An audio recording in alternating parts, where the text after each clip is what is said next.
Hey there guys, how's it going? Tyler here with your Movie Fix, and today we're going to be reviewing Batman v Superman: Dawn of Justice. Now what this movie is really all about is Superman finding his place in the world and struggling with the fact that maybe he doesn't need to be there. And he's under a lot of scrutiny from the public eye and other characters in the DC universe like Batman and Lex Luthor. Now guys, I just want to give my first honest impressions. As a DC fan, it's awesome. It's great. But looking at it a little more critically, I was a little disappointed by it, not going to lie.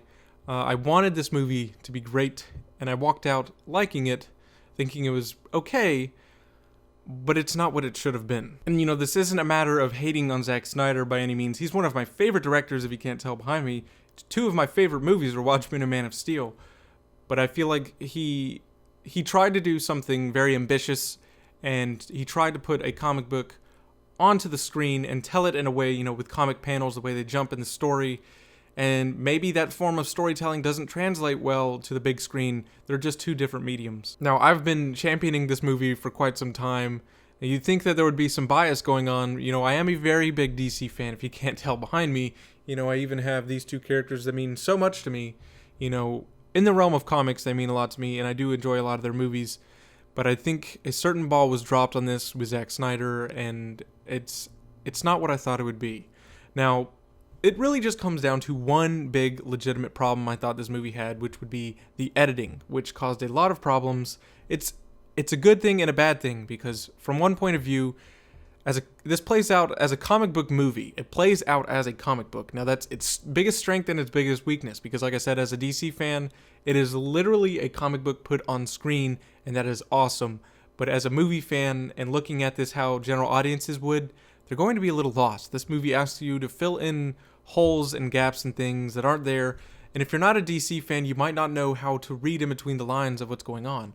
But I was able to do that, and my friends were, but I really worry about the general audiences here. Now, this movie opens up very strong with some really cool opening sequences, has a lot of great performances. I think the performances are all fantastic. The effects are awesome, cinematography is great, music is great, fights are great. There's so many great pieces to this movie, but it's like the pieces were put out of order, which is really just disappointing. But this is really only an issue, I thought, for after the opening scenes and the opening sequences. It's a problem for like the first hour, and it's a glaring problem, but the second half of the movie really hooked me. The second half got me going. It went full steam ahead, and it was one cohesive story about something that's going on here and now with the characters, and that was fun. Now, I know it sounds like I hated a lot about this movie, but I want to talk about the things that I really loved.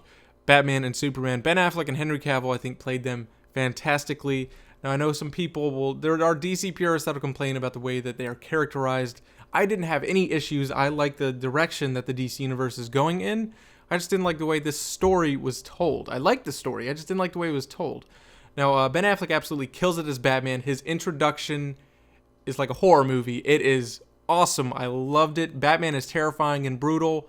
Perfection. Henry Cavill, he plays the struggle of what it's like to be Superman and being under the scrutiny. I love that. I love that part of the film. There's a couple of good films in here, and the pieces are all there. They're just in weird order. And I love that, what was going on, and the way he goes to Lois and he goes to his mom to seek help. And just the way the world is reacting to him and the way that Superman is handling everything, I really enjoyed those bits of the film. Now, two things that surprisingly worked for me that I was worried about were Lois and Doomsday. I really liked Lois in this film. She had a lot of great interactions with Clark. And Doomsday worked. He was the final act of the movie, and he worked a lot for me. I didn't have any issues. He was put into the story in an organic way. It was just a matter of, did he need to be there? But he was still fucking awesome. The ending scene, the last act of this movie is fantastic. Now, Wonder Woman and the other Justice League members, I loved Gal Gadot. She was awesome in this movie, and it makes me really excited to see the Wonder Woman movie and the Suicide Squad movie because other directors are handling them, but I like Zack Snyder having a hand in them. I think she did a pretty great job. But now the Justice League members, there were cameos. I don't know that they needed to be there. I don't think the cameos needed to be there. Now, they were cool. They were really awesome to see, but they didn't need to be in the movie. Now, as for the villain of the movie, I do want to talk about Jesse Eisenberg's Lex Luthor for just a minute. I liked half of it. Now, I can say I was disappointed, and I was rooting for him, and I really thought I was gonna like him. But I can say that I would have preferred the more traditional, charismatic, older businessman Lex, who's really pulling the strings and you have no idea what he's really up to. And this was just played odd. It was played odd. It wasn't bad. I mean, for what he was doing, he was acting good, but it was not Lex Luthor. And it was a villain that didn't really fit at times. Half of him was great when he was dealing with, these mad scientist things. And then the other half of him just being really eccentric didn't work for me the way I wanted it to. And I'm not so sure how other people are going to think of it, but most people don't really know too much about Lex Luthor, but I can say I was disappointed with him. Now, this movie, like I said, it does have the one glaring issue of the editing, which did cause some problems, and I think it would cause the general audiences to be lost. And because of the way the narrative was told and just split up into these weird places, it might affect the way that there's an emotional impact towards the end of the movie, which worked for me, it worked for my friends. But like I said, I worry about what it's going to do for other people. And overall, this movie does have plenty of positives and plenty of negatives. But I do think the positives far outweigh the negatives. It was a matter of the storytelling, and you could tell that pieces of this movie were missing. And we know that there's a director's cut that is going to be coming out, and maybe that's going to fill in a lot of the gaps, which we've been told. But it's a shame that they took a gamble, and this was the version that we got. Like I said, I've been championing DC, and I wanted this movie to be great and fantastic. And as a fan, it was, but as a member of the audience, it was okay. Now, I'm going to have to give Batman v Superman Dawn of Justice a 7 out of 10. So, guys, comment down below. Have you seen Batman v Superman? What do you think of it? And what are your expectations going into the film? I just really want to know your thoughts on this thing.